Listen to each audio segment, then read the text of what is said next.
What's up guys, and welcome back to the vlog. Today it is the end of November and we are winterizing both the FRS and the star of the channel, my $300 Prius. Along the way we'll be talking about what I'm removing and why. A lot of people go, why do you take your whole car apart in the wintertime? Well, because I live on Long Island. This place destroys cars in the wintertime. I got a buddy, Mike, what's up Mike, who had a 82 Toyota pickup. He bought it from Arizona. It was pristine, rotted, and folded in half within 8 years of being here on Long Island. So that's why I removed the expensive stuff. So let's get this thing up in the air.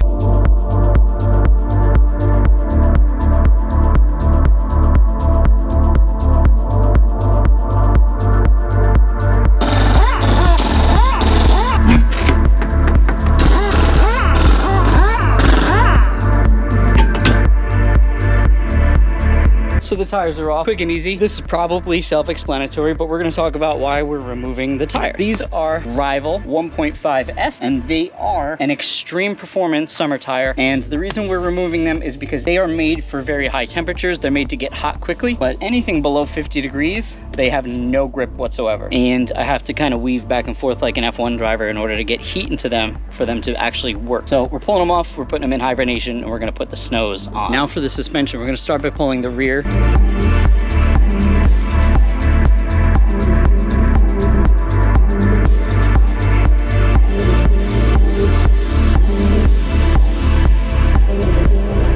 So the rears are out. You can see they're very dirty and disgusting, and this is exactly why I like to take them out and clean them up once a year, because they're just too pretty to be this dirty. Let's take the fronts out now.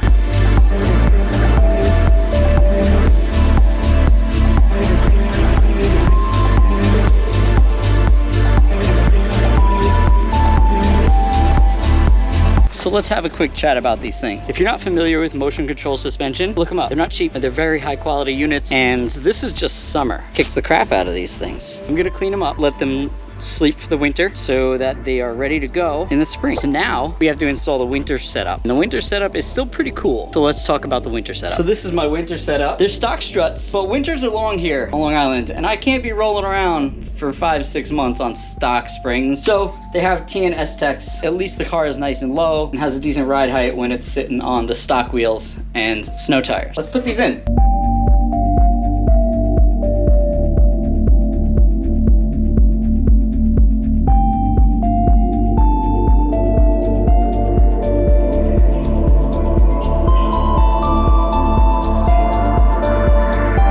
Now we're gonna install the rears. I'm gonna give you a little tip for this because installing the rears is usually a two-man job, but I'm gonna show you how to do it with one person. So if you notice the way I take it apart, I leave the one bolt in the knuckle and I take out all the other bolts so that the control arm kind of swings. That is so that I don't have to readjust my camber after doing this.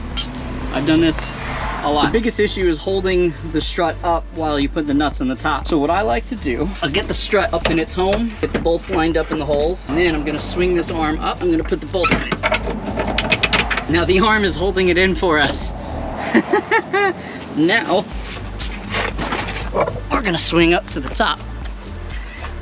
And you can just put the nuts right in. And that is how you do the rear struts if you're alone. And I am forever alone.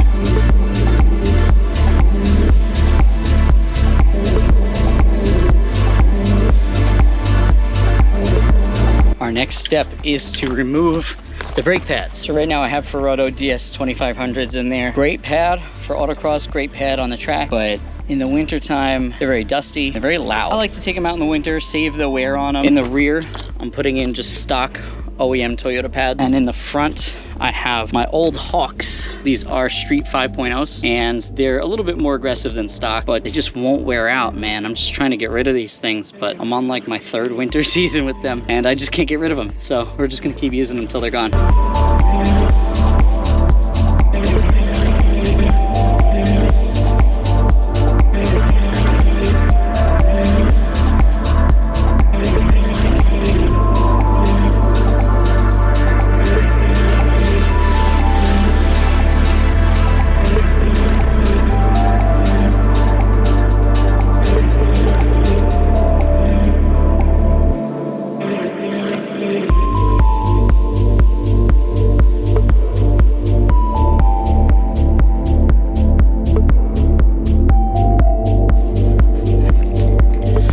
brakes are in. The last step is to put tires on this thing, and then we're done for the winter. These are General Altimax Arctic, and they have been really good snow tires for me over the last couple of seasons. I've been running these for probably about 5 seasons now, and they're paired with the stock wheels, which are definitely one of the better looking stock wheels.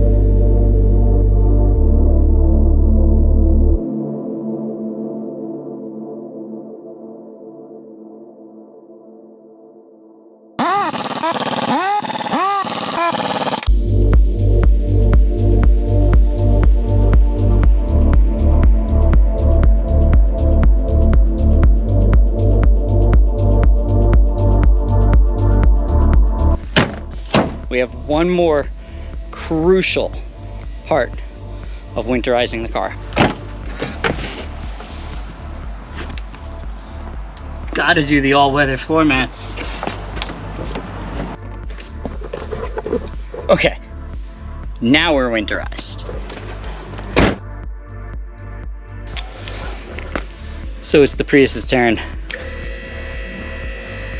Let's go. We are taking off the RPF ones and we are putting on the stock wheels. So these are Hankook winter eye pipe, whatever that means. And yes, they are studded. Are studded tires a need here on Long Island? Absolutely not. But I got them for $100 and they still had the stickers on them. I couldn't say no. I love winter tires. Let's put these bitches on.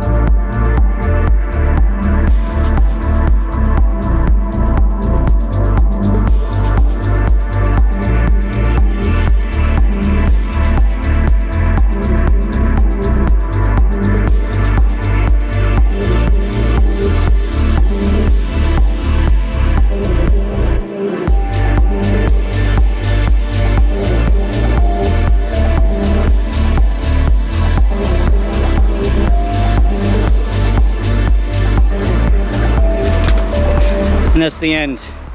Both of the cars are winterized. The truck obviously doesn't need to be winterized. It's a freaking truck. So that's the end. I hope you enjoyed learning how and why I winterize the car. I think that you would really like this video right here. So click it. Go ahead. You don't have to keep watching. This video is over. Click it. Why are you still here, dude? Click it. It's right here. This video right here, click it. All right, I'm leaving, so.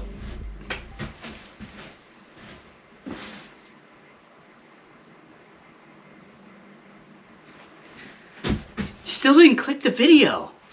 Go, whatever, man. See you later.